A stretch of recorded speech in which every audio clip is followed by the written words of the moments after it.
마태복음 10장 1절에서 15절까지 말씀 한 절씩 교독합니다. 예수께서 그의 12제자를 부르사 더러운 귀신을 쫓아내며 모든 병과 모든 약한 것을 고치는 권능을 주십니다.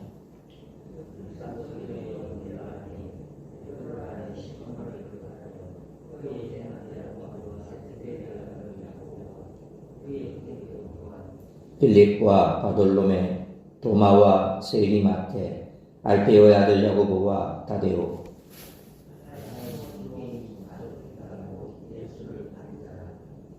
예수께서 이 12를 보내시며 내보내시며 명하여 이르시되 이방인의 길로도 가지 말고 사마리아인의 고을에도 들어가지 말고 가면서 전파하여 말하되 천국이 가까이 왔다 하고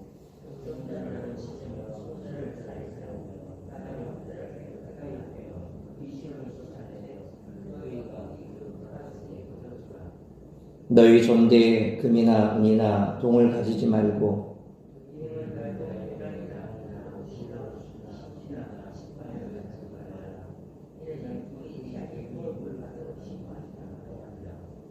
어떤 성에나 마을에 들어가든지 그 중에 합당한 자를 찾아내어 너희가 떠나기까지 거기서 머물라.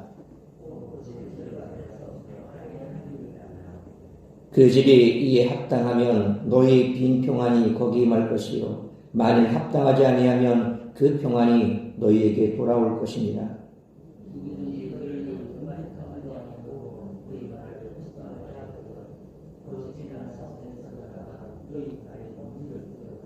(15절) 같이 있습니다.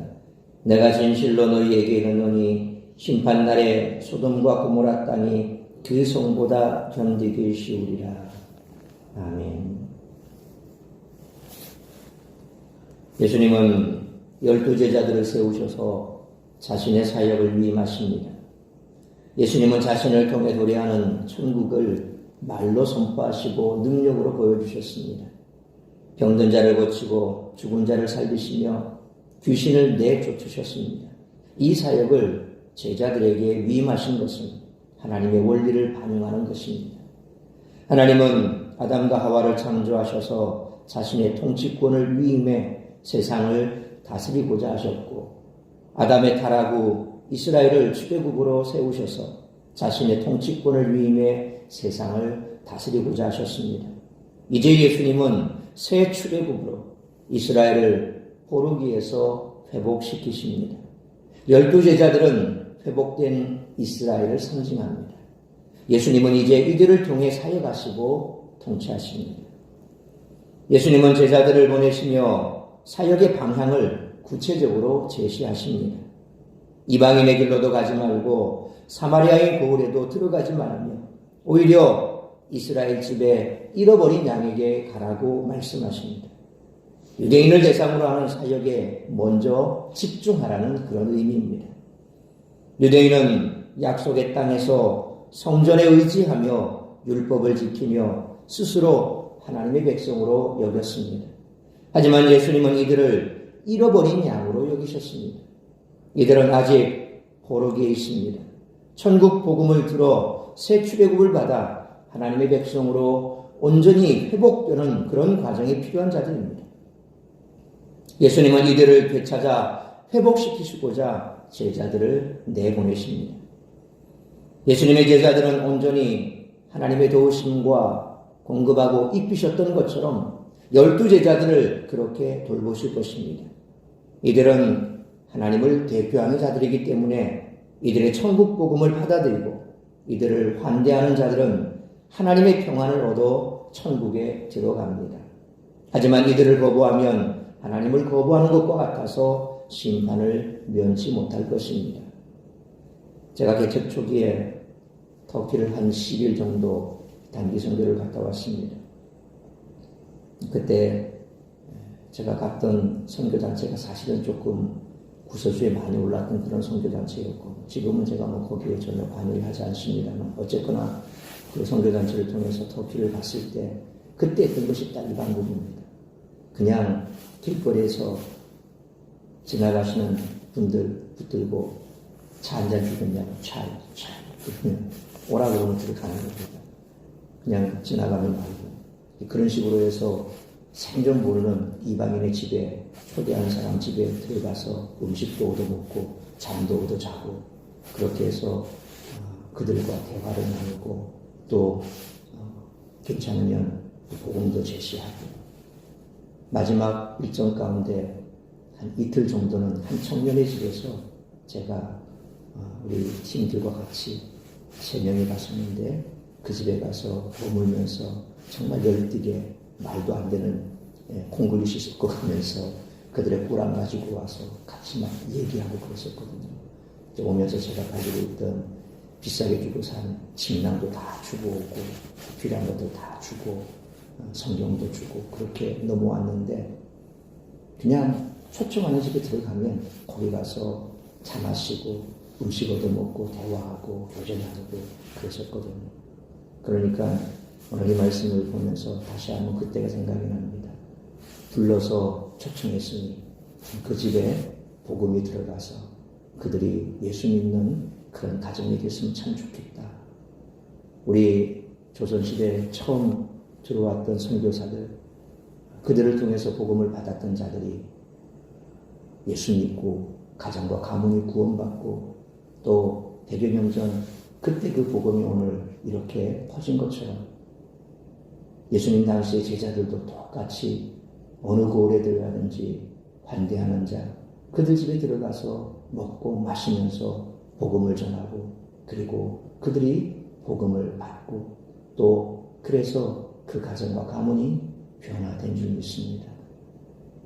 우리가 복음을 전하는 그들의 발이 얼마나 아름다운 거라는 그 시편의 말씀처럼, 참 복음을 전하는 그 발은 아름다울 수 있고, 또 그렇게 전한 복음이 한 시대에 한 민족을 변화시키기도 하고 한 가정을 변화시키기도 하는 것이죠. 우리가 앞서 9장 39절에서 예수님은 추수할 일꾼이 적으니 하나님께 추수할 일꾼을 보내주소서 간청하라고 말씀하셨습니다.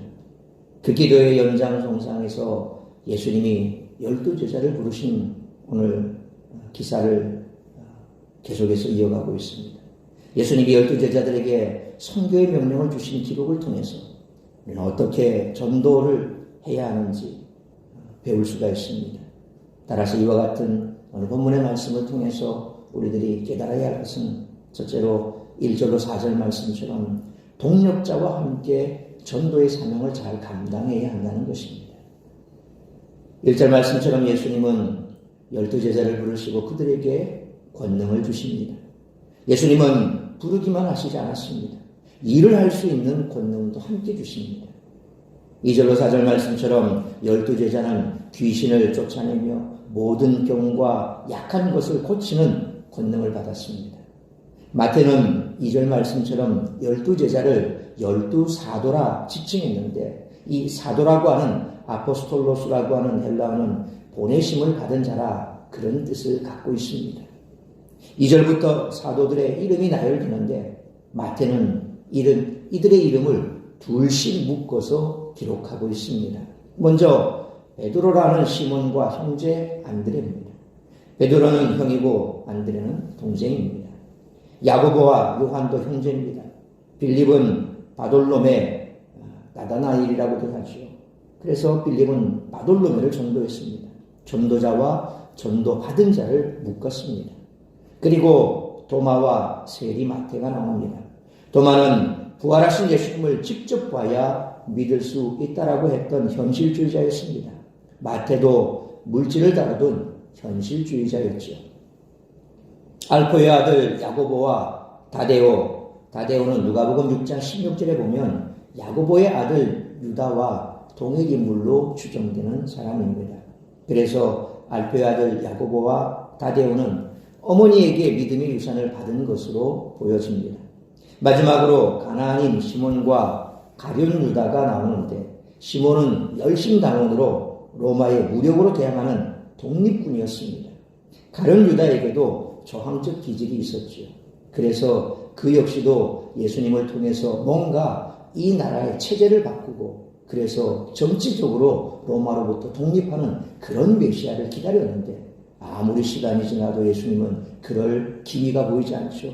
계속해서 죽는다 소리만 해대고 내가 죽으면 어떤 일이 벌어질 것인가 뭐 이런 얘기하니까 가룟 유다로서는 아마 그런 부분에서 예수님께 대해 자꾸 실망했을 겁니다. 그러다가 결정적인 순간에 마음을 돌려버리고 기왕지사 그렇게 된 거 내 돈이나 좀 챙겨야 되겠다. 원래 가룟 유다가 전대를 맡은 자 아닙니까? 그래서 그 전대를 맡았을 때 슬쩍 그 전대에서 자기 필요를 채웠던 그런 복음서의 기소도 있지 않습니까? 그러니까 아주 그 마음속에 열정은 있었지만 그 열정이 빗나간 열정이었고 그 빗나간 열정이 결국 예수님을 은삼십에 팔아버리는 그런 배신자가 되어버렸고 그렇게 쳤을 때 바로 가나안인 시몬이나 또 시몬이나 가룟 유다가 기질적으로 비슷한 그런 기질을 보이고 있습니다. 유대법에는 무엇을 증언하기 위해서는 최소 두 사람의 증인이 필요합니다. 예수님은 제자를 이렇게 둘씩 보내어 사역을 보내실 때 형제나 기질이나 또 전도 인연 등이 맞는 사람을 묶어서 파송했습니다. 사역을 위임하면서도 세밀하게 주관하시고 제자들 각자의 사정을 고려하신 것입니다. 주님은 지금도 이렇게 일하십니다. 우리에게 맡기신 사역을 친히 주관하시고 각자에게 맞는 동력자를 보내주신다는 것입니다. 그러므로 복음 증거를 위해 함께할 동력자가 없다면 나와 맞는 동력자를 보내달라고 기도하시고 그런 동력자가 있다면 함께 동력하여 복음 증거의 사명을 잘 감당하는 우리 모두가 되시기를 축원합니다. 두 번째로 5절로 15절 말씀처럼 전도할 때 모든 것을 하나님께 맡겨야 한다는 것입니다. 예수님은 12사도에게 선교 지침을 주셨습니다. 먼저 5절로 6절 말씀처럼 그들은 유대인을 전도해야 했습니다. 그렇다고 유대인만 전도하는 것이 아니라 잃어버린 양 같은 유대인을 먼저 전도하고 후에 이방인을 전도해야 했습니다. 예수님은 7절 말씀처럼 특별히 12제자를 세우신 목적이 천국의 노래를 말로 선포하고 능력으로 보여주는 선교 임무를 위해서라고 밝히십니다. 이에 대한 증거로 8절 상반절 말씀처럼 병든 자를 고치며 죽은 자를 살리며 나병 환자를 깨끗하게 하며 귀신을 쫓아내는 능력이 발휘된다라고 말씀하십니다. 이어서 8절 하반절 말씀부터 예수님은 자신의 권위를 위헌받아 천국 복음을 선포하는 사도들이 취해야 할 행동 지침을 또한 제시하십니다. 특별히 8절 하반절에 너희가 거저받았으니 거저주라는 말씀은 복음 선포 사역이 이익 추구에 쏟아져서는 안 된다는 그런 의미입니다. 그리고 9절로 10절 말씀처럼 전대에 금이나 은이나 동을 가지지 말고 배낭이나 두보롯, 신이나 지팡이를 가지고 가면 안 되게 됐습니다. 이 물건들은 당시 중동 지역을 여행할 때 필요한 물품이었지만 예수님은 사역 대상들에게 필수 물품을 공급받는 것이 마땅하며 그렇게 될 것이기 때문에 말씀하신 것입니다. 앞서 제가 말씀드린 대로 터키 갔을 때도 이제 거기에 흩어져서 한 일주일 이상을 그렇게 우리가 가야 될 지역, 그러니까 마지막 모여야 될 지점을 두고 그렇게 우리가 처음 출발했던 이 반이라는 지역에서 그 지역까지 이동을 하면서 그래서 그 이동하면서 매일매일 그 현지인 집에 들어가서 음식을 얻어먹고 숙식을 제공받는데 사실 긴급하면 호텔이라도 들어가라고 최소 비용은 받습니다. 근데 저희 팀들은 한 번도 호텔에 들어간 적이 없습니다. 딱 한 번이에요. 밤늦게 가는데 정말 그 지경 좀 살벌한 지역이더라고요. 그래서 어느 누구도 우리를 안 재워줘서 알 수 없이 거기 유스호스텔 비슷한 데 들어가서 하룻밤을 잤던 기억이 있습니다. 그러니까 이동하면서 계속해서 그 섬에 들어가면 거기에 필요한 사람들을 하나님께서 어떻게든 예비해 두셔서 그렇게 현지인 집에 들어가서 얻어먹고 또 그들과 대화를 나누고 했던 그런 기억이 있습니다. 복음 정도는 그런 거죠. 가면 분명히 예비된 사람이 있습니다. 그 사람이 복음을 받아들이든 받아들이지 않든 우리가 머물 수 있는 그런 곳을 하나님께서 다 예비해 두셨다라는 거죠. 또 사도들은 11절로 15절 말씀처럼 합당한 자의 집에 들어가서 떠날 때까지 거기 머물러야 했습니다. 만일 영접하지 않는 집이나 성이 있으면 발의 먼지를 떨어버리고 떠나면 됩니다. 당시 유대인들은 이교도 지역을 지날 때 발에 묻은 먼지를 털었습니다. 따라서 이 지침은 사도를 영접하지 않는 자들은 이교도로 취급하라는 그런 뜻입니다. 소돔과 고모라는 잠시 불재앙을 받았지만 심판날 복음을 거절한 성은 영원한 불재앙을 받게 될 것입니다. 그러므로 성도들은 전도할 때 모든 것을 하나님께 맡겨야 합니다. 성도는 보내심을 받아 전도할 뿐입니다. 나머지는 하나님이 다 책임져 주십니다. 이와 같은 확실한 믿음으로 복음 증거에 힘쓰는 우리 모두가 되시기를 축원합니다. 사랑하는 성도 여러분, 사도는 원래 예수 그리스도와 공생애를 함께하며 그의 부활을 목격한 12제자를 가리킵니다. 그런데 후에는 바울처럼 부활의 예수님을 만나 선교 명령을 받은 일반 그리스도인까지 가리키는 직분이 됐습니다.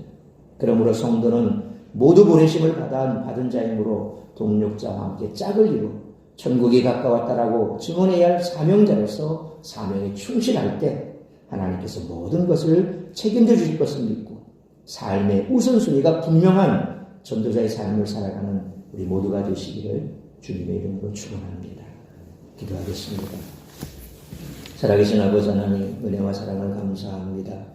이제 예수님께서는 자신의 사명을 제자들에게 위임하시고 둘씩 짝을 지어 그들을 전도 현장에 보내시면서 또한 그들이 전도할 모든 것들을 그들에게 주셨습니다. 전도할 때에 필요한 권능도 주셨고 또한 각종 질병을 치료할 수 있고 죽은 자도 살릴 수 있는 능력도 주셨고 뿐만 아니라 그들의 모든 필요를 그 현장 속에서 그들이 공급받을 수 있도록 책임져 주겠다고 약속하셨습니다. 오늘 사도라 부름받은 그들이 이 시대에도 동일하게 복음을 들고 나아가는 우리 모든 보냄을 받은 자들이 사도의 직분을 감당하는 줄 믿습니다. 그럴 때에 우리 하나님께서 우리의 삶을 책임져 주신다고 약속하셨습니다. 먼저 그의 나라와 의를 구하면 이 모든 것을 너희에게 더하시겠다는 그 예수님의 약속의 말씀은 오늘도 유효한 줄 믿습니다. 우리가 어디에 삶의 포커스를 두고 있고 또 우리의 삶의 우선순위가 어디에 있는지 다시 한번 집중하는 시간 되게 하여 주옵소서. 주의 나라와 복음을 위해 헌신하는 자의 삶은 하나님께서 책임져 주신다고 약속하셨습니다. 그들의 삶에 필요한 것들뿐만 아니라 그들의 복음을 증거할 때 입술의 말까지 붙여주겠다고 약속하셨습니다. 두려움 없이 이 구원의 복음, 영생의 복음을 증거할 수 있는 우리 모두가 되게 하시고 그런 삶의 우선순위가 분명한 우리가 우리의 삶이 될 수 있도록 은혜 베풀어 주옵시고 그런 우리의 삶을 하나님께서 책임져 주시겠다는 약속의 말씀 우리가 믿고 나아가 복음을 증거하는 우리 모든 성도들 될 수 있도록 은혜 내려 주시옵소서. 오늘도 나를 통하여 이루고자 하는 주의 뜻을 이루어드리며 오늘도 우리가 입술을 열어 복음을 증거할 때 그들이 주께로 돌아오는 놀라운 역사가 나타날 수 있도록 성령 하나님 인도하여 주옵소서. 오늘 이 한날도 주께서 기뻐하시는 복음 증거하는 날이 될 수 있기를 간절히 빌고 소원하오며 이 모든 말씀 우리 주 예수 그리스도의 이름으로 기도하옵나이다. 아멘.